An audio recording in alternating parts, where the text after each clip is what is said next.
بسم الله الحمد لله والصلاة والسلام على رسول الله وعلى آله وصحبه ومن والاه. خۆشەویستان خۆشحاڵین کە لە ئاڵلقەی ژمارە 1970 بەرنامەی نووسین و یادەوەری بە خزمەت ئێوەی خۆشەویست گەشتینەوە بۆ کتێبی جەژن و یادوبۆنەکان. خۆشەویستان مشتوماڵێکی بەرجی کتێبەکە و یادەوەریەکانی و هەروەها هەندێک لە عینوانەکانیمان کرد لەو ناونیشانانێکە لەسەر کتێبەکە هەیە. ئیتر وردە وردە دەچینە ناو کتێبەکە چونکە وەکو وتم کتێبەکە کۆمەڵە بابەتی هەنووکەی و شەنووکەوی کۆمەڵە بابەتی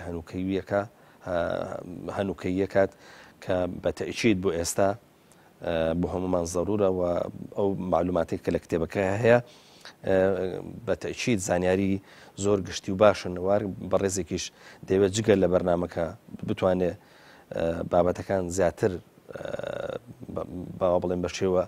ئەوەی بە شێو ئەکادیمی و واروەهاوی کە پێگوترێت بە شێوەی زانستێکی کە نووسراوە ئەتوانێت بگەڕێتەوە بۆ کتێبەکە. مامۆستا زۆر بەخێر بیت. خێر بێن. مامۆستا لە ئەم پرسیارە و دەست پێ بکەم لە پێشەکی کتێبەکە نووسی ئامانج لەم کتێبە ئەوەیە کە ڕێنەدەن بە ناحەق بە ناوی شەریعەتەوە بازنەی قەدەغەکراوەکان محەڕەمات لەسەر حسابی حەڵاڵ و موباح بەبێ بەڵگەیەکی ڕوون و چەند و چوونی شەرعی فراوان بکرێ. مامۆستا ناگوترێ حەڵاڵ و حرام یاخود بەڵەوەی کە گوترێ حەڵاڵی محەممەدە تا ڕۆژی قیامەت حەڵاڵ و حرامیشی حرام. یعنی چۆن ینی بازنەی محەڕەمات یاخود حرامەکان فراوان نەکرێ یاخود بە پێچەوانەوە. دەزانم کە لە ئاڵلقەی ڕابردووە ئەندازێک باست کرد بەس پێم خۆش بوو ئەمە بکەم بە سەرەتای ئەم ئاڵلقەیە بۆ ئەوی کە زیاتر بچینە ناو بابەتی کتێبەکەەوە ئینشاءالله. الحمد لله رب العالمين وصلوات الله وسلامه وبركاته على حبيبنا وشفيعنا وقائدنا مقتدانا سيد الأولين والآخرين المبعوث رحمة للعالمين محمد وآله أجمعين من الصحب والأزواج والقرابة والتابعين لهم بإحسان إلى يوم الدين.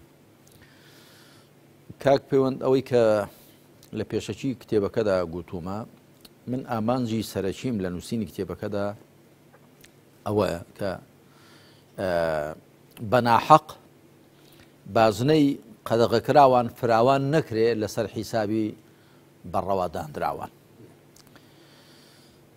ئەوە کە من کردومە بە ئامانجی سەرەکی نووسینی کتێبەکە هەڵبەتە هەندێک وردە ئامانجی دیکە شەر هەن کە بەناحەق هەندێ شت لە خەڵق قەدەغە نەکرێت بەناحەق هەندێ شت لە خەڵک نەکرێت بە دین یا هەندێک هەڵسوکەوت لە خەڵک نەکرێن بە لادان لە دین کە هەر دەچێتە ئەو چوارچێوە فراوانە. ئەوە کە من کردوم بە ئامانجی سەرەکی ئەم کتێبە خوا سوبحانە وتەعالا لە چەند شوێنێکی قورئاندا وەکو ئامانجێکی گەورە و بنەڕەتی ڕایگەیاند. بۆ وێنە خوا سوبحانە وتەعالا دەفەرمێ يا أيها الذين آمنوا لا تحرموا طيبات ما أحل الله لكم ولا تعتدوا إن الله لا يحب المعتدين. أي أواني برواتان هي ناوة أو حلالاني كخوا بوي الرواكردون قد غيان مكان والسنورشتيني مكان خوا السنورشتيناني خوش ناوين. أما لسورة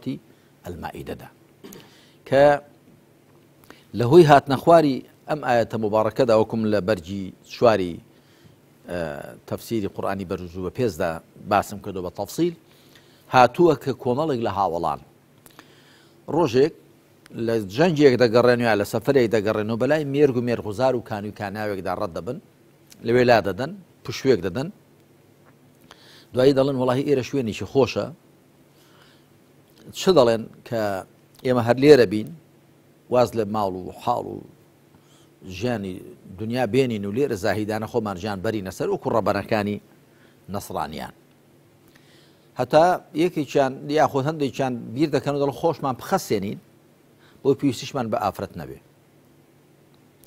دوایی دەڵێن جا نابێ ئێمە هیچ شتێ بکەین بەبێ مۆڵەتی پێغەمبەر عەلەیهی سەڵات وسەلام دەچینەوە مۆڵەتی لێ وەردەگرین ئەگەر ڕێی پێداین ئەو زاردینەوە ئەوە دەکەین کە دەچنەوە خوا سبحانه وتعالى لزياتي پیغمبر عليه الصلاة والسلام كما سراتك يبود جرنوا خواهي پروگار ام آيات دادا بزينه يا أيها الذين آمنوا لا تحرموا طيبات ما أحل الله لكم ولا تعتدوا إن الله لا يحب المعتدين. أي أواني برواتان هنا أو شتب باكو خۆش و بەلەزەتانی خوا بۆی ڕەواکردوون قەدەغەیان مەکەن و سنوورشتێنی مەکەن خوا سنوورشتێنانی خۆش ناوێت ئەگەر لەبەر خۆشەویستی خوا وا دەکەن خوا لەسەر ئەوە ڕقی لێتان هەڵدەستێ و پێغەمبەر عەلەیهی سەڵات وەسەلام ڕێی نەدان و ئایەت دابەسی کەواتە حرام نەکردنی حەڵاڵەکان ئاەتی مبارەکی خوای پەروەردگاری لەسەر یەک هەروەها خوای تەعالە دەفەرمێ ولا تقولوا لما تصف ألسنتكم الكذب هذا حلال وهذا حرام لتفتروا على الله الكذب إن الذين يفترون على الله الكذب لا يفلحون لسورة نحل دەفەرمێ هەر لە خۆوە بەوەی کە زمانتان بە درۆ دەیڵێ مەڵێن ئەمە حەڵاڵە و ئەمە حرامە تاکو بە ناوی خواوە درۆ هەڵبەستن خوا درۆ هەڵبەستەرانی خۆش ناوێت کە مەبەستی پێ قەدەغەکردنی شتە حەڵاڵەکان بووە پێغەمبەری خاتەم صلی الله عليه وسلم هەر لەبەر ڕۆشنایی ئەم ئاەتە مبارەکانە و وێنەی دیکەشیان هەن لە کتێبەکەدا هێناو من دەفەرمێ إن الله تعالى فرض أشياء فلا تضيعوها وحرم أشياء فلا تنتهكوها وسكت عن أشياء رحمة بكم من غير نسيان فلا تبحثوا فلا تسألوا عنها ئەمەش لە سونەن و ئەوانەدا هاتووە خوا چەند شتێکی پێویست کردوون زایان مەکەن جێبەجێیان بکەن چەند شتێکی قەدەغە کردوون قەدەغەکانی خوا مەشتێنن واجبەکان جێبەجێکەن قەدەغەکان مەشتێنن و لە هەندێک شتیش بێدەنگ بووە خوا سبحانه وتعالى بەبێ ئەوەی کە لە بیری چوو بێ لیان مەپرسن لە صحیح بخاری مسلم دەهاتووە کە پێغەمبەری خوا صلی الله عليه وسلم ڕۆژێک زۆر تووڕە بوو لەسەر ئەوەی کە هەندێک پرسیاریان لێکرد لەبارەی ڕەوای هەندێک شت کە شتەکان ڕەوان پرسیاریان لێکرد دەڵێ پێغەمبەر عەلەیهی سەڵات وسەلام زۆر تووڕە بوو دوای فەرمووی خوا پێی ناخۆشە شتێک قەدەغە بکرێ بەهۆی پرسیارکردنی کەسێکەوە لەبارەیەوە کە لە ئەسڵدا خوا لێی بێدەنگ بووە کە خوای پەروەردگار فەرمایشتی لەبارەوە نەفەرمووە لێی بێدەنگ بووە ئەتۆ لێی مەپرسن کە هەڵی کۆڵی تا شتەکە دوای لە خەڵک وە زەحمەت بکەوێت ڕۆژێ پێغەمبەر عەلەیهی سەڵات وسەلام ئەوەش لە صحیح بخاری مسلم داتووە فەرمووی إن الله تعالى فرض عليكم الحج فحجوا خوا حەجی لەسەر پێویست کردوون حەج بکەن یەکێ گوتی ئەکل عام یا رسول الله هەموو ساڵی ئەی پێغەمبەری خوا صلی الله عليه وسلم بێدەنگ بوو هەتا سێ جاران دووبارەی کردەوە فەرمووی لو قلت نعم لوجب ولما استطعتم ئەگەر گوتبان بەڵێ هەموو ساڵ لەسەرتان پێویست دەبوو نەشتان دەتوانی بێدەنگ بن کە شتێک خوا من بە ناوی خوای پەروەردگار و شتێکتان پێ ڕادەگەێنم وەکو خۆی جێبەجێکەن لی هەڵی مەکۆڵن جا من ئەوەم کردووە بە ئامانجی نووسینی ئەو کتێبە لەبەرەوە کە تەماشا دەکەم لەگەلێک لە ئاەتەکانی قورئاندا و لە فەرمایشتەکانی پێغەمبەردا عەلەیهی سەڵات وسەلام نەهی لە مسڵمانان کراوە کە هەر لە خۆ شت هەڵکۆڵن و هەر لە خۆ هەندێک شت لە خۆیان قەدەغە بکەن بە حساب کە ئەوە بەهۆی لە خۆ قەدەغەکردنی ئەو شتە خۆشانەوە پێی لە خوا نزیک بنەوە لە حاڵێکدا کە خوا سبحانه وتعالى ئەو کەسانی خۆش دەوێت ئەوەی کە بۆی حەڵال کردوون لیان بەهرەمەند بن ئەوەی کە لێی قەدەغە کردوون خۆیانیان لێ دوور بگرن نەک بەوە لە خوا نزیک نابینەوە کە حەڵال کراوەکانی خوا لە خۆمان قەدەغە بکەین یا ئەو شتانێک کە خوا ڕەوای کردوون لە خۆمان ڕێر لە خۆمان بگرین یا بە ناوی دینەوە خەڵک لە قولەی قاف بچێشین و دنیا لە خەڵک بکەینە سەرمی چۆلەکە هەندێک کەس پێیان وایە کە ئەوە دینداری مەزبوط و چاکە کە بێنی ڕێژەی حەڵال کرا و بەڕەوا دانراوەکان کەم کەی و ڕێژەی محەڕەمات و قەدەغەکان زۆرکەی کە ناوە پێچەوانەی ئامانجەکانی شەریعەتە و هەر لەو کتێبەدا و فەرمایشتەی پێغەمبەریشم هێناوە صلی الله عليه وسلم کە لە صحیح بوخاری داهاتووە کە دەفەرمێ جاری وا هەیە من ئینی ئەتەرەخەص فی الشەیء جاری وا من شتێک و مۆڵەتێک وەردەگرم هەیە دوایی پێی وایە کە ئەوە لەوانەیە بۆ پێغەمبەری خوا ڕەوا بێ بەڵام با خەڵک سەخت گیری بکە دوایی دەفەرمێ سوێن بەخوا من لە هەمووانتان باشتر خوا دەناسم لە هەمووانشان زیاتر پارێز لە خوا دەکەم و سام و هەیبەتم بەرامبەری هەیە کەواتە کە شتێک من ممارەسەی دەکەم ئەوە نییە کە تایبەت بێ بۆ من بۆ هەمووتان ڕەوایە مەچەند خۆتانی لێ بپارێزن یعنی وەکو لە کتێبی چەند بابەتێکی هونەریدا کە ئەو بنەما شەریعانی لێردا هێناوم لەوێشدا و زیاتریشم هێناون یعنی لە ماڵی پێغەمبەری خوادا صلی الله عليه وسلم ئافرەت هاتوون بۆ دایکمان عایشە گۆرانیان گوتووە و دەفیان لێداوە و لە پێغەمبەری خاتم عليه الصلاة والسلام لە سەفرێک گەڕاوەتەوە لە جیهادێک یا لە سەفرێک گەڕاوەتەوە ئافرەتێک هاتوۆتە پێشی یا هاتوۆتە ماڵیان کوێتی ئەی پێغەمبەری خوا نەزرم کردووە ئەگەر تۆ بە سەلامەتی گەڕایەوە گۆرانی بڵێم وأضرب بين يديك بالدف دفيش لي بدم أبي فرمي إن كنت نذرتي فافعلي أجر نذرت كردوه بيكا نذر لاشتي الربا وحلال دانا بنهبه أفرتك بدنجي خوي وديار قراني قلتو دفيش لي داو حتما قراني قلتو شعراني كأو كتباو بون في جانا كم كواتا باكس هول نضع لبيغمبري خوابة تقوى تربيه أو أشكال صحيح بخاري مسلم ده هاتو زور باوكا روجك سيكس دسنا مالي بيغمبر صلى الله عليه وسلم ده برسن لباري خوا برسي بيغمبر وطاعتيو هاوسراني بيغمبريش عليه الصلاة والسلام خوالي عن رازي بدايكاني بروادار هواليان في ذن عبادتي بوشي ويا روجي سنتي آوايا نيوجكاني بوشي ويا شو نيوجي ويا خوا برسي ويا ذكري ويا ضل فكأنهم تقالوها بيان كم لبيه خاپەرسی پێغەمبەریان سەڵ بۆ خۆیان پێ کەم بووە ئەمجا یەکێکیان دەڵێ من هەمیشە شەو نوێژ دەکەم و ناخەوم وەکو پێغەمبەر ناکەم کە شەوێ دەشخەوێ شەو نوێژی دەکە من هەمیشە شەو نوێژ دەکەم بۆی لە پێغەمبەری باولاوەتر بچێ ئەوی دیکەشیان دەڵێ من ڕۆژی سونەت هەر دەگرم نای بسێنمەوە ئەسووم وەلا ئوفتر ئەوی دیکەشیان دەڵێ منیش هەر ژنیان نایەنم پێغەمبەر سەڵ چەند هاوسەرێکی بۆ دەڵێم هەر ژنیان نایەنم گەنج بوون دیارە حماست قرتوني كاتي بيغمبر عليه الصلاة والسلام دا قريته هوالي بيدا دري دا فرمي من شونيش دا كم وداش خوم روجي سنتيش دا قرم جاري واناش قرم وحاوسرانيش دينم فمن رغب عن سنتي فليس مني هركس إلى الربازي من لابدا لمنية كواتا دين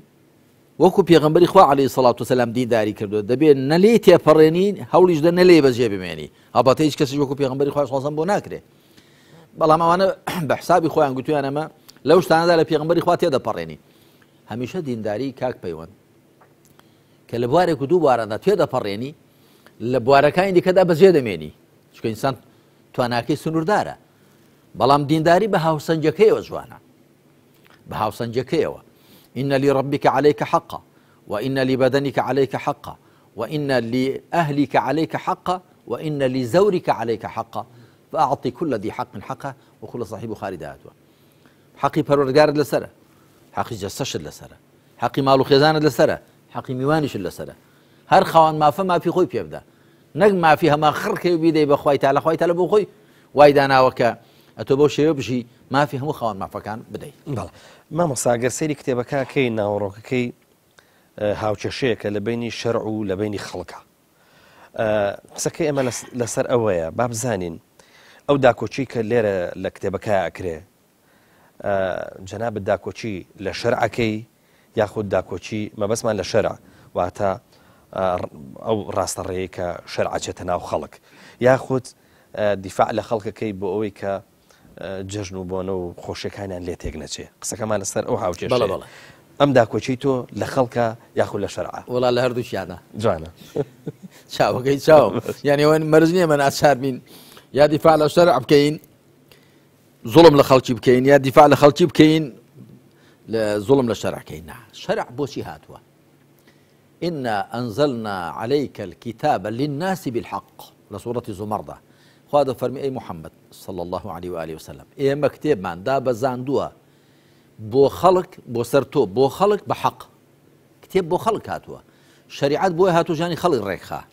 شريعت بۆی هاتووە خەڵک ژانێکی مرۆڤانەی ڕێک و ڕاستی هاوسەنگانەی تەندروست بگۆزارێنن حەقی جەسە و ڕوحیان بدەن حەقی عەقڵ و عاتیفەیان بدەن حەقی دنیا و دوا ڕۆژیان بدەن حەقی خۆیان و خەڵک بدەن جا من لە ڕاستیە لەم کتێبەدا هەموو ویستومە ئەوەی کە شریعەت چۆنە ئاوا بیخەمە ڕوو کە شریعەتیش چۆنە ئاوا خستە ڕوو هەمیشە لە بەرژەوەندی خەڵکدایە چونکە شریعەت بۆ خەڵک هاتووە خی پەروەردگار کاک پەیوەندکەوەیەک لە بنەماکانیش دوا دەیگەینێ دەفەرمێ وما جعل عليكم في الدين من حرج خوا لە دیندا سەغڵەتی نەخستوتە سەر ئێوە واتە ئێوە بەهۆی پابەندی بە دینەوە سەغڵەت نابن پەچی هیچ بەرژەوەندیەکتان ناخا بەرژەوەندیەکی ڕاستەقینەی دنیایی دوارڕۆژی ڕێتان لێ ناگرێ بەڵکو پابەندی بە دینەوە بەرژەوەندەکانتان بۆ دابین دەکا لە ڕاستیدا هەمیشە بەرگریکردن لە دین وەکو خۆی بەرگریکردنە لە بەرژەوەندی خەڵکیش بەرژەوەندی خەڵک بەچی تێک دەچێ یا بەلادان لە دین یاخود بە تێپەڕاندن لە دین وەختێک لە دین لا دەدەی ئێستا ئەو شێوە حکمڕانی لە هەرێمی کوردستاندا دەکرێت وەکو من لە کتێبی قورئان و پاکسازی چاکسازیکردن لە هەرێمی کوردستاندا باسم کردووە ئەو شێوە حکمڕانی سەقەتەی کە دەکرێت لە دین لا دەراوە بۆیە چەند ماڵێک چەند بنەماڵەی خۆیان بە خاوەنی هەموو شتێکی ئەم وڵاتە دەزانن خۆیان و خزم و حیزمیان کردوتە ملیاردێر لەسەر حیسابی ڕەشوڕوتکردنی خەڵک ئەوە لە دین لادانە دین دەڵێ نیعمەتەکانی خوا بۆ هەموو بەندەکانی خوان سەرزەوی بۆ خەڵک دانراوە والأرض وضعها للأنام خلق لكم ما في الأرض جميعا دین دەفەرمێ كي لا يكون دولة بين الأغنياء منكم با سەرۆت و سامان لە دەستی دەوڵەمەندەکاندا کورتەڵ لێ حیزب و خزم ببێتە ملیاردێر چەند ماڵێک هەموو مقدراتی وڵاتیان بەدەستەوە بێ و خەڵکی دیکە زەقەی چاوی بێ ئەوە لە دین لادانە ئەوە لە دین لادانە جا لە دین لادان دەبێتە هۆی سەغڵەتبوونی خەڵک هەروەها لە دین تێپەڕاندنیش یعنی دین شتێکی قەدەغە نەکردو تۆ بێنە بە ناوی دینەوە قەدەغەی بکەیت کە ئەوە خوا ناوی لێ ناوە ولا تفتروا على الله الكذب بە ناوی خوا و درۆ هەڵمەبەستن ئەو درۆ هەڵبەستنە بە ناوی خواوە هەر لە خۆ بێنی خەڵک ملزەم کە بێ هێندە شتێک کە شەریعەت پێ ملزەم نەکردووە بەڵێ دەبێ ئافرەت هەمووی نیقابی هەبێ لەکوێ وایە ئەی هاوسەرانی پێغەمبەر صلی الله علیه وسلم تاخوا ئاەتی ناردەخوا لە سوورەتی ئەحزابدا کە ئەویش دەبێت لە پشت پەردەوە فاسألوهن من وراء حجاب ئەوش تایبەتە بە هاوسەرانی بەڕێزی پێغەمبەرەوە عەلەیهی سەڵات وسەلام ئەگەن ئافرەتانی کە هەر لەگەڵ پیاوان و لە کۆمەڵگادا بوون هەروەها لە کۆمەلگای پێغەمبەردا عەلەیهی سەڵات وسەلام کەمینەیەک لە ئافرەتان نیقابیان بۆ پێغەمبەر نەیفەرموون نیقاب مەکەن بەڵام زۆری نەشان نیقابیانەوە نەیفەرموون نیقاب بکەن هەر لە خۆ ئەمجا دەبێ مەسەلەن بەرگت وابێ دەبێ چی توابێت جاری کە باسم کردووە کە من کاتی خۆی لە سەفەرێک بۆ ئەڵمانیا لە بەرلین لە شوێنێک میوان بووم برایە کات وتیان مامەساوە ئەڵمانەوە تازە موسڵمان بۆ ئەوانە و دەکتم باشم بارەکە ئینشاءڵڵا کڵاوێکی سپی لەسەر بوو جزاشێکی لەبەر بوو ئەمیشتم ئەی بۆ ئاتان لێ کردووە وتیان ئەدی سونەت نییە تم چ سونەتە ئەی وتیان کڵاوی لەسەر بێ و جزاشەی لەبەر بێ و وتم بابەوە ئەوە پۆشاکی گەلی عەرەبە بەڵام ئەوە ئەڵمانە و پێغەمبەری خوا عەلەیهی سەڵات وسەلام لێرە بوایە پۆشاکی ئەمان لێ بەردەکرد و بە زمانی ئەوانی شەخسە دەکرد خۆ لە هیند وایە پۆشاکی هیندی لە بەردەکرد و بە هیندی قسەی دەکرد و لە کورد وایە ئەوە لەکوێ ئەوەتان خسۆتە نێو دین میساوەتان کردو بە شتێکی عەجایب لە نێو قەومەکەی خۆیدا لێ دەسەڵمنەوە جا شت زیادکردن لە دین هەروەکو لێکەمکردنی وایە بێگومان لە ئەنجامی ئەوەدا خەڵک تووشی سەغڵەتی دێت وما جعل عليكم في الدين من حرج خوا لە دینی خۆیدا سەغڵەتی نەخستوتە سەرتان ئەگەر وەکو خۆی لێی تێبگەن بەڵام ئەگەر بێت توشتی بۆ زیادکەن یا لێی کەمکەن یا لێی زیادکەن ئەو کاتە خۆتان تووشی سەغڵەتی دەکەن بەهۆی لادانتانەوە لە دین یا تێپەڕاندنتان لە دین مامۆستا با بچینە سەر بنەماکان جەنابەت لە ناوڕۆکی کتێبەکەدا دە بنەمات بۆ ڕوونکردنەوەی یادوبۆنەکان هێناوە ئەگەر لە بنەما یەکەمەوە دەست پێ بکەین هەروەکو نەسی کتێبەکە ئاوا خوێنمەوە ئیسلام لە قورئان و سونەتدا بەرجەستەیە و قسە و بۆچوونی زانایان تێگەشتنی ئەوانە لەبارەی ئیسلامەوە نەک خودی ئیسلام لەبارەی ئەم بنەمایەوە دەنووسی لە شوێنێکی ترە هەرچەندە ئەم بنەمایە یەکێکە لە ئاشکرازانراوەکانی ئیسلام و ناگونجێ هیچ کەس لام و جیمی لەبارەوە هەبێ بەڵام بەکردەوە و لە کاتی جێبەجێکردندا زۆر کەس پێوە پابەند نابێ مەبەست لەم بنەمایە چییە مامۆستا؟ ئەم بنەمایش زۆر گەورە و گرنگە کە فعلا ئیسلام کە دەڵێن ئیسلام کە خوا دەفەرمێ وەڕەضیت لەکم الئیسلامە دینە، ئیسلامم بە بەرنامە بۆ پەسەند کردوون. ئیسلام چییە؟ ئیسلام بریتێ لە قورئان فەرمایشتی خوا بە پلەی یەکەم و دوای ئەوەش ڕێبازی پێغەمبەری خوا صلی الله علیه وسلم. زۆر کەس نازانێت سونەت یعنی ڕێباز، ڕێبازێک کە پێغەمبەری خوا عەلەیهی سەڵات وەسەلام ئەو کتێبەی خوای پێ جێبەجێ کردووە. وەکو من لە کتێبی پێناسە و پێویستی و گرنگی ڕێبازی پێغەمبەر عەلەیهی سەڵات وەسەلام باسم کردو بە تەفسیل. ئیسلام بریتێ لەو دووە، وەکو تیۆری بتوێ تەماشای ئیسلامکەی ئەوە قورئان، وەکو بە بەرجەستەکراوی تەماشای ئیسلامکەی ئەوە ڕێبازی پێغەمبەر صلی الله علیه وسلم کە ڕێبازی پێغەمبەریش سەڵات و سەلامی خوای لەسەر بێ هەر قورئانە، بەڵام بە بەرجەستەکراوی و تەطبیقکراوی لە ژیانی تاچی و خێزانی کۆمەڵاتی و سیاسیدا. شافعی ڕەحمەتی خوای لێبێ، ئیمام شافعی شعرێکی جوانی هەیە دەڵێ كل العلوم سوى القرآن مشغلة وسوى الحديث والفقه في الدين العلم ما كان فيه قال حدثنا سوى ذلك وسواس الشياطين. دەڵێ زانیاری هەموو زانیاریەکان جگە لە قورئان هەمووی سەرقاڵین وسوى الحديث والفقه في الدين وجگە لە فەرمایشتی پێغەمبەر صلی الله علیه وسلم لە دوای قورئان و تێگەیشتن لە قورئان و لە سنەت. دوایی دەڵێ زانیاری ئەوەیە کە قالەی تێدا بێ و حەدەثەنای تێدا بێ، قال الله وحدثنا فلان عن فلان يعني حدثنا رسول الله صلى الله عليه وسلم. أم دو الدين العلم يعني علم ديني أم دوايا سوى ذلك وسواس الشياطين غير قرآن وسنة بناوي دينه هم يخط خطي شيطانه كان جاكاك بيون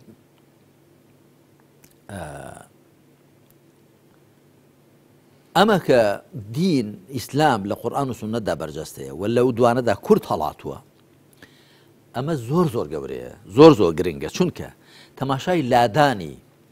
هەموو خاوەن کتێبەکان بکەن لە کتێبەکانی خۆیان لە دینەکانی خۆیان جوولەکان بێنە نەسڕیانیان بێنە سابیئە بێنە مەجووسی بێنە هەمووی لە ئەنجامی ئەوەدایە کە لە ئەسڵی کتێبەکەی خوا کە وەحی خوایە لایەن داوە. ئەوان ئەگەر ڕاست بێ کە کتێبی ئاسمانیان هەبوو سابی ئەو مەجووسی، بەڵام هی نەسڕانیەکان و جوولەکەکان ئەوە لە بەرچاومانە. خوای پەروەردگار تەوراتی بۆ موسا ناردووە دابەزاندووە لە 5 سیفر پێکاتوە: سفر التكوين، سفر الخروج، سفر العدد، سفر التثنية، سفر اللاويين، 5 سفرة. بەڵام ئێستا هەر تەورات بۆ خۆی 39 سفرە، سفر يعني کتێب، و العهد القديم قراءة رعائية کە بەشێکی کەن لە نەسڕانیەکان دەڵێن 49 کتێبە. وەخوا ئینجیلێکی بۆ عیسا ناردووە، ئێستا 4 ئینجیل بە ڕەسمی هەن لەگەڵ کۆمەڵە کتێبی دیکەش، ڕەسائیل بۆڵس و چی لە ئەنجامی ئەوەدایە لادان دروست دەبێت. ئێمە خوای پەروەردگار کتێبەکەی بۆ پاراستوین، ئینا نەحن نەزەلنا الذیکڕ وئینا لەهو لەحافیظون کە قورئانە. ئەهلی ئیسلام زۆر خۆشبەختن تاکە کتێبێک لەسەر زەوی هەبێ لە دەستی بەشەردا لێ دڵنیابی وشە بە وشەی پیت بە پیتی هی خوای پەروەردگارە قورئانە. ئەوی دیکە هەندێ فەرمایشتی خوای تێدایە، بەڵام شتی کەشی زۆر ڕەگەڵ خراوە. هەروەها فەرمایشتی پێغەمبەریش عەلەیهی سەڵات وسەلام یاخۆ ڕێبازی پێغەمبەر صلی الله علیه وسلم، ئەوی زانایانی لێ کۆڵەرەوە ساختکەرەوە لێوە خۆکەوتن دەڵێن ئەو بەشەی صەحیحە، ئەم بەشەی حەسەنە، ئەم بەشەی بێهێزە، ئەوانی کەش هەڵبەستراون هەمویان پۆلێن کردووە. جا ئەم ئەسڵە ئەگەر وەکو خۆی فام بکرێ و پابەندی پێوە بکرێ، مسلمانان دەپارێزێ لەوەی کە ئێستا لە زۆر لەو لادانانەی کە ئێستا هەن. مامۆستا ئەی ببوورە ئەو مەبەستت لێرە چییە کاڵی بۆچوونی زانان بۆچوونی زانانە نەخودی ئیسلام؟ زانایەک دێت تەفسیری قورئان دەنووسێ، من تەفسیرم نووسیوە، زانایان تەفسیریان نووسیوە، یاخود شرحی فەرمایشتەکانی پێغمبەر دەکەن عليه الصلاة والسلام. ابن الحجر الهيتمي، ابن الحجر العسقلاني فتح الباري دنوسي، النووي شرح صحيح مسلم دنوسي، تحفة الأحوذي شرح سنن الترمذي، أبي ديكاس سنن نسائي، ابن ماجه. ئەوە هەمووی تێگەیشتنی ئەوانە لەبارەی قورئان و لەبارەی دەقەکانی سنەتی پێغمبەرەوە عليه الصلاة والسلام کە بۆچوونی ئەوانە دەگونجێ ڕاست بێ دەگونجێ ڕاست نەبێ. بەڵام ئایا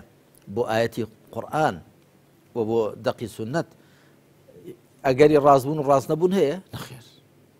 ئەوەی بۆ مسلمان بێ قورئان ئەوە دیارە هەمووی بە تەواتر بە ئێمە گەیشت و فەرمایشتی خوایە. دەقەکانی سنەتیش زانایان پۆلێنیان کردوون. پۆلێنیان کردوون. ئەوەی کە بە تەواتر بە ئێمە گەیشت بێ کە دیارە فرمودەی تەواتر زیاتر لە فرمودە عملیەکان سنەتی عملی پێغمبەر عليه الصلاة والسلام چۆن حەجی کردووە چۆن نوێژی کردووە زیاتر ئەوانن. بەڵام گرنگەوە هەرچی بە تەواتر بە ئێمە گەیشت بێ ئەویش وەکو قورئان، ئەوەی صحیح بێ وەکو خۆی، ئەوی حەسەن بێ وەکو خۆی مامەڵەی لەگەڵدا دەکرێت.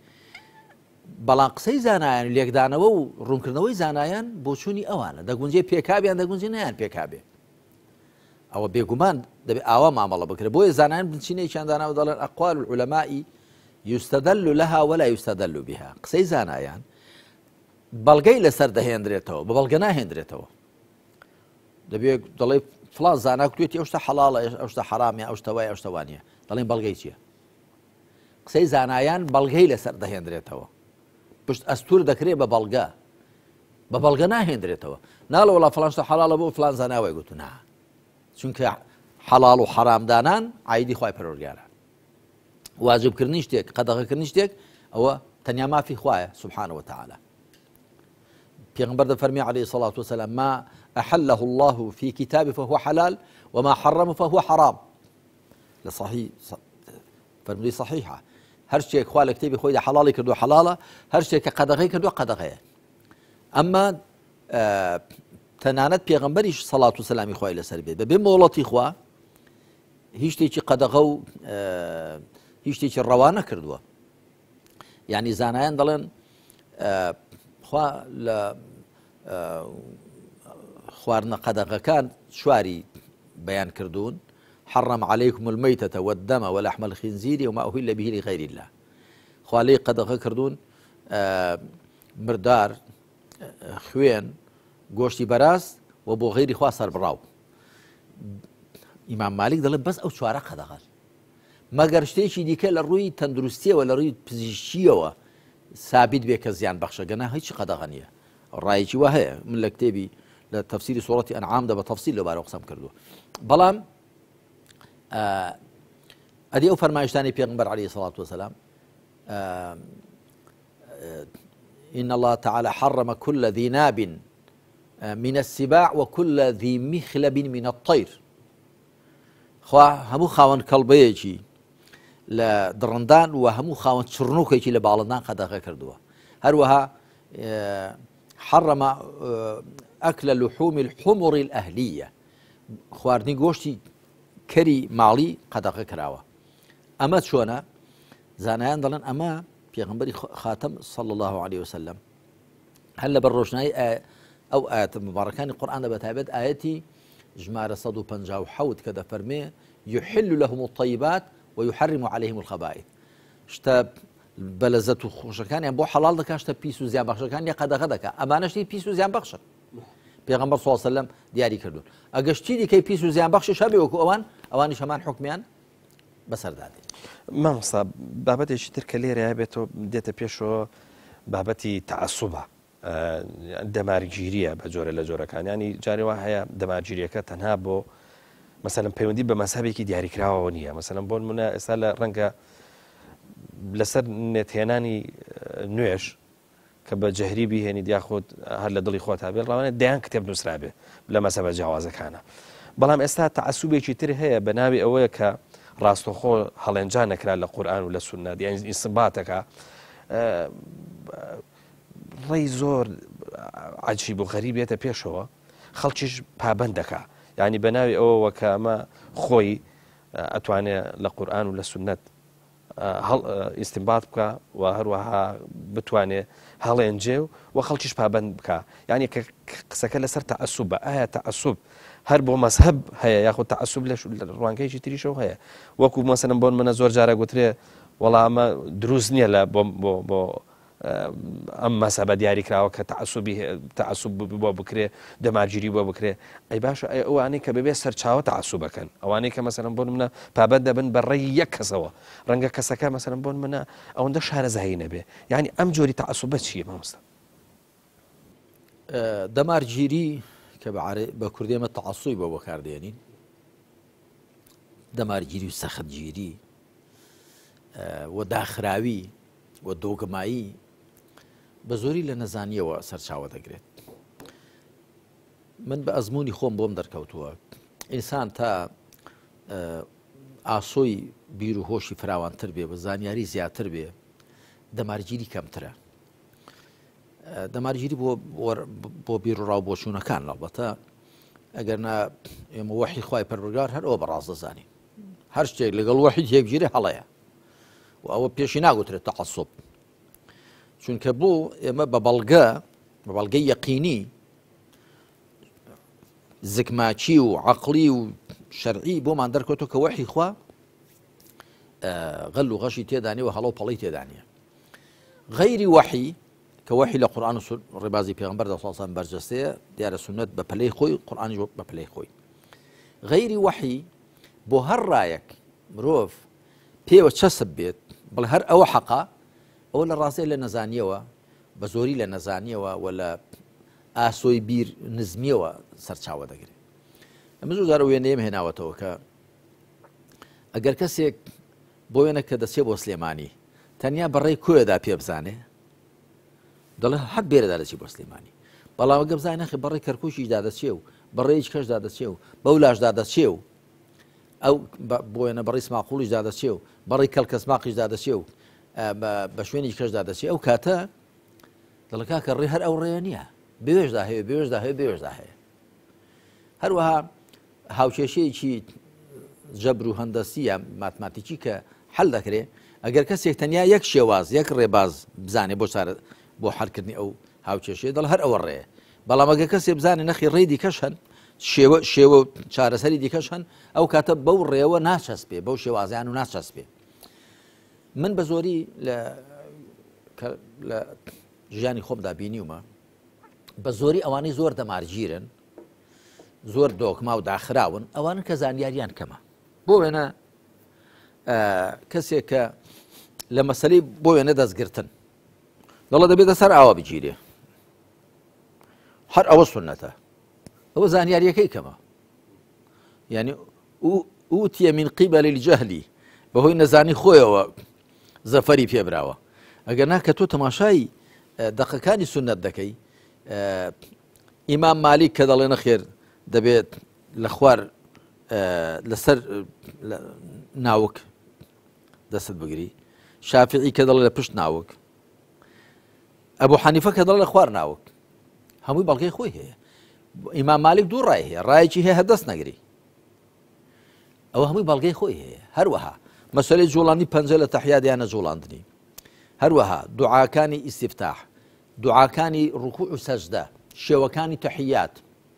شێوەکانی سەڵاوات لەسەر پێغەمبەر صلی الله علیه و سلم لە نوێژدا بە چەند شێوەیەک هەیە ئەمە هەمووی وەکو من لە کتێبی خواپەرستی ئیسلامی لە بەرجی یەکدا باسم کردووە دوای کراوە بە نامیلکەیەکیش کەسێک کە شارەزا بێ شارەزایەکەی زۆر بێ دەڵێ کاکە هەر ئەوە نییە ئەوە شێ ئەو ڕایە شێ ئەوە شێ ئەوە شەیە بەڵام کەوی زانیاریەکەی کەم بێ لە نامیلکەیەکەوە دینداری کردبێ لە نامیلکەیەکەوە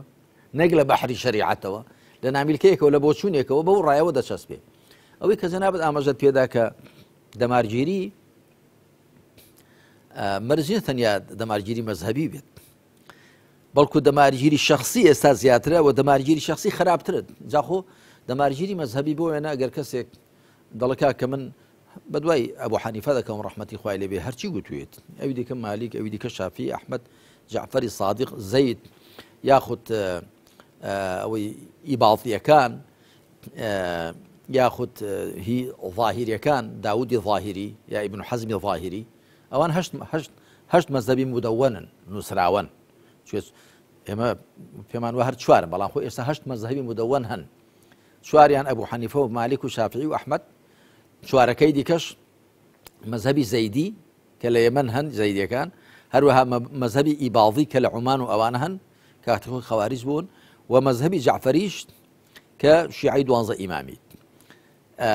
و مەزهبی ظاهریش ئەبوو داودی ظاهری ئەوان جا ئەوانە هەمووی ئیمامی معتەبەر بوون ئەگەر کەسێک تەقلیدی یاخود شوێنی ئەو ئیمامانە بکەوێ ئەوە ڕێی تێدەچێت چونکە عالیم بوون ئیجتیهادیان کردووە بەڵام وەکو جەنابەت ئاماژەت پێدا ڕەنگەی وایە شوێن کەسێ بکەوێ کە نەگەیشتۆتە پلە ئیجتیهاد یعنی خەڵک شایەدی بۆ نەداوە کە ئەوە موجتەهیدە و ئیمامە و پێشەوایە کەواتە ئەو تەقلید و دەمارگیریەکەی لە غەیری شوێنی خۆیدایە ئەوی دیکە بەهەرحاڵ ئەگەر مەزەبیی وشتیش بێ کە لە ڕاستیدا ئیسلام لە هیچ کام لە مەزەبەکاندا کورت هەڵ نەهاتووە لەو هەشت مەزەبانەشدا کورت هەڵ نەهاتووە بەڵام ئەو هەشتا شوێنکەوتویان هەن و مدەوەنن ئەگەر نا کاتی خۆی ئەبوو جعفەری تەبەری سوفیانی ثەوری لەیث فلان فلان فلان ئەو هەموو عالمانە هەموو عالم بوون و هەموو سەرمەزەب بوون بێگومان دەمارگیری لە هەر کەسێکەوە بێ بۆ هەر کەسێک هەر شتێکی خراپە دەمارگیری یعنی چی یعنی تۆ بەبێ قەید و شەڕ تەسلیمی ڕای کەسێک بی بەبێ ئەوەی لێ بکۆڵیەوە داخوا چەند پێکات چەندی پێکەوە ئەوە دەمارگیریە ئەگەر نا کەسێک بە دوای ئیمامێک دەکەوێت بە دوای مەزەبێک دەکەوێت لە ڕایەکەی وردەبێتەوە لە بەڵگەکانی وردەبێتەوە و مقتەنیعە بە بەڵگەکانی ئەوە لە ڕاستیدا وشەی تەقلیدیشی بۆ بەکار نایە ئەو شەی شوێن کەوتن و ئیتیباعی بۆ بەکاردێ شوێنی کەوتووە لە دوای ئەوە کە زانیوێتی بۆچی وا دەڵێ مامۆستا بنەمای دووەم ئاسانکاری لە دینداریدا لە بازنە شەریعەتدا یەکێکە لە بنچینەکانی شەریعەت کە قسە لەسەر ئاسانکاریەکرێ مامۆستا ئاسانکاری لە دیندا کەسانێک هەیە زۆر ئەسڵەمێنەوە لەم بابەتە لەم مۆزوعە وازان کە ئەڵێ ئاسانکاری لە دینە ینی خوان خواستە سەری لە کوفر و لە جۆرە یا وەرزانێ حرامی بۆ حەڵاڵ دەکەی بەزەبێت ینی شتێکی لەو بابەتە ینی زۆر لێ ئەسڵەمێنەوە ینی پێمان خۆشە ئەم ئاسانکاریە لە دینە چییە لە لای جەنابەت مەسەلەن منم بۆمان ڕوونکەی تر جارێ ئەوە کە خوا سوبحانە و تەعالا ئاینی خۆی ناردووە کە ئاسانە ئەمە لە چەند ئاەتێک لە قورئاندا دقی لەسەر کراوە بۆیە نەخوای متعال دەفەرمێ يريد الله بكم اليسر ولا يريد بكم العسر خو ئاسانی بۆتان دەوێ و سەغڵەتی و زەحمەتی بۆتان ناوێ ئەمە لە سوورەتی ئەلبەقەڕەدا لە سیاقی باسی مانجی ڕۆژوگرتنی مانجی ڕەمەزان داهاتووە يريد الله بكم اليسر ولا يريد بكم العسر خو ئاسانی بۆتان دەوێت لە دینی خۆیدا ئیرادەی تەشریعیە لێرەدا بەس لە ئیرادە و زەحمەتی و سەغڵەتی بۆتان ناوێت لە شەریعەتی خۆیدا هەروەها خوا سبحانه وتعالى دەفەرمێ وما جعل عليكم في الدين من حرج تاكو وأخوال للدين خويدا حرج وسغلتي نخص وتسر إيوه وبيغمبري خاتم صلى الله عليه وسلم دايك من عائشة خوالي الرازي بيدلي ما خير رسول الله صلى الله عليه وسلم بين أمرين إلا اختار أيسرهما ما لم يكن إثما لصحيح بخاري مسلم داتو بيغمبري خوا عليه الصلاة والسلام هرجيز سر پشک نکراوە لە نێوان دوو کاراندا مەگەر ئاسانەکە ینی هەڵبژاردووە ئەگەر گوناح نەبوو بێ کەواتە ئاسانکاری و ئاسانکردن ئاسانکردنی دینداری یەکێکە لەم ئامانجەکانی شەریعەت وەخوای پەروەردگار فەرموویەتی لە باسی تەیەموم لە جیاتی دەستنوێژ و لە جیاتی خۆشوەردن آياتي جبار شاشي سورة المائدة أخوات فرمية يا أيها الذين آمنوا إذا قمتم إلى الصلاة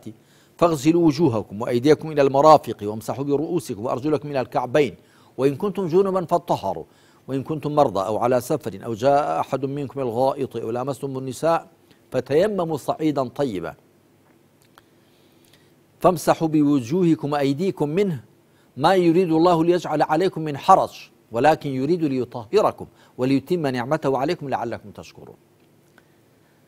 خواده فرمي أي أواني برواتان هنا وهر كاتي هەڵسان بۆ نوێژ واتە نیەتتان بوو نوێژ بکەن دەموچاوتان بشۆن دەستەکانیشتان بشۆن لەگەڵ ئانیشکەکان دەستی تەڕج بەسەرتاندا بێنن هەروەها پیەکانیشتان بشۆن تا لەگەڵ گوێزینگەکان دوایی دەفەرمێ وإن كنتم جنبا أو على سفر أو جاء أحد منكم من الغائط أو لامستم النساء فلم تجدوا ماء فتيمموا صعيدا طيبا أقل لشتان فيسبوك هيك يكتان شوب وتارد قرتن ياخد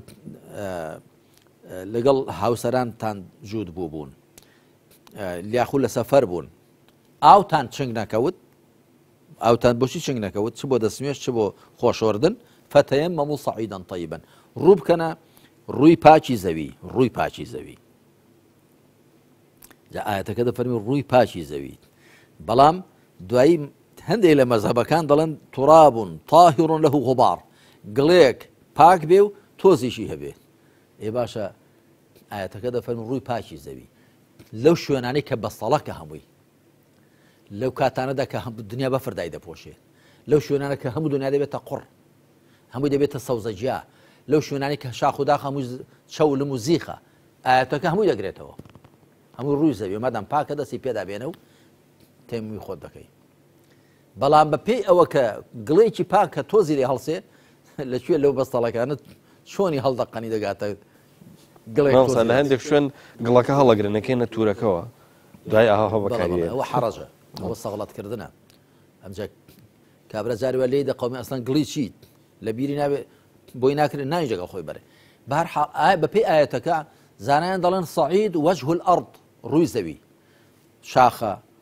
چیایە ژیایە بەفرە تەرزەیە بەستەڵەکە هەرچی هەمووی دەگرێتەوە بەپێی ئاەتەکە عاسێ نابی بەڵام بەپێی مەزەبان عاسێ دەبی بەپێی هێندەی لە مەزەبان بە هێندەی بۆچوونان کە من ئەوە بخۆم بەسەر خۆم هاتووە ئەمە جاریە دووسێ ڕۆژێنەوە بەفردا بووین گڵی پاک و تۆزی هەبێ لەکوێی دێنی بەشنێک بەفرباریوە دەبێت چەند زەوی هەڵقن هەر قوڕە هەر ناگاتە گڵ بە هەر حاڵ بەپێی ئاەتەکە خەڵی سەغڵەت نابێت جا دوای لەو سیاقەدا خوا دەفەرمێ ما يريد الله ليجعل عليكم من حرج خوان ناوێت لە دیندا سەغڵەتتان بکە بۆیە دەفەرمێ گەر ئاوتان چنگ نەکەوت ڕووی زەوی دەستی پێدا بێنن هەم بۆ لە جیاتی دەستنوێژ هەم لە جیاتی خۆشوەردن کە دوو جار دەستی پێدا دێنی جارێک دەستی پێدا دێنی ئەگە چ بۆ دەستنوێژ چ بۆ غوسڵ بەدمچاوتی دادێنی جاری دووەم دەستی پێ دێنی ئاوا دەکەی یاخود تا ئانیشک ئەوە بە پێڕای ڕازیایی زانایان ئەوە بەدیلە ئەڵتەرناتیفی خۆشوەردنە هەروە ئەڵتەرناتیفی دەستنوێژیشە ئەلەو سیاقەدا خوا دەفەرمێ ما يريد الله ليجعل عليكم من حرج خوا ناوێت سەغڵەتتان بکە ولكن يريد ليطهركم بەڵکو دەوێت پاکتان بکاتەوە ئەوە دەست نەکەوت دەست بە ڕووی زەویدا بێنە وليتم نعمته عليكم لعلكم تشكرون وبوي شاكي خوي لسر ايوه توابكا كاوه تسغلطتا ناكا وبوي سپاس گزاری بکەن کەواتە ئاسان کاری لە دینداریدا دین بۆ خۆی ئاسانە واتە لەگەڵ ئینسان سەغڵەت ناکە ئینسان ناڕەحەت ناکە و ئینسان والی ناکە بۆی نەکرێ بۆ وێنە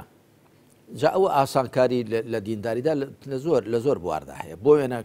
کەسێک نەخۆش دەبێت لە سەفەر دەبێت بۆی هێمە ڕۆژی مانگی ڕەمەزان نەگرێ دوای بیگرێتەوە لە سەفەردا نوێژە چوار کاتێکان دەبنەوە بە دوڕکاتی نوێژەکان دەتوانێت کۆ بکاتەوە کورتیا بکاتەوە